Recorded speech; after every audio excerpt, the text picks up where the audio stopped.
I had been married for 6 years, long enough for routines to feel like promises carved in stone. My husband trusted me completely, and that trust felt heavy in ways I couldn't always explain. The invitation came quietly, passed to me by a coworker who smiled like she knew something. I didn't. She said it was just a party, nothing serious. But the words amen echoed in my head long after she walked away. For days, I told myself I wouldn't go.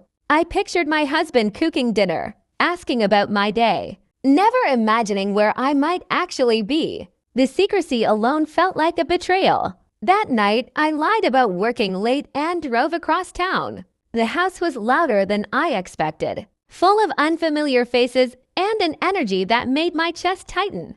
People talked, laughed, and drank, and I realized quickly how out of place I felt. The attention was constant, curious rather than kind, and it made me aware of every choice that had brought me there. I tried to convince myself it was harmless, that being present didn't mean crossing a line. Still, I kept checking my phone, half hoping my husband would call and give me an excuse to leave.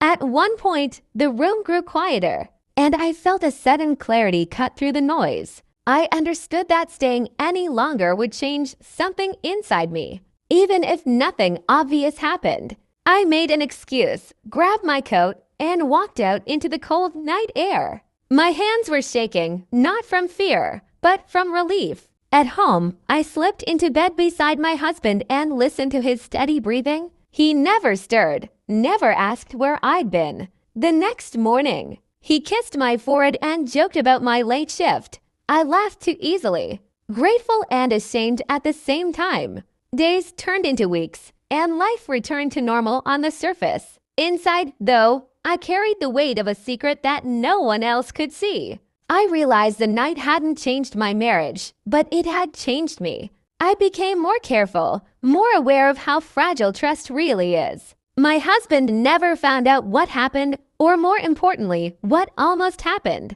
The secret stayed locked away, shared only with my own conscience. Years later, I still think about that night when I'm tempted to step outside the lines of my life, not because of excitement, but because of the quiet fear I felt afterward. I learned that some secrets aren't thrilling at all, they're heavy, and they follow you long after the music stops.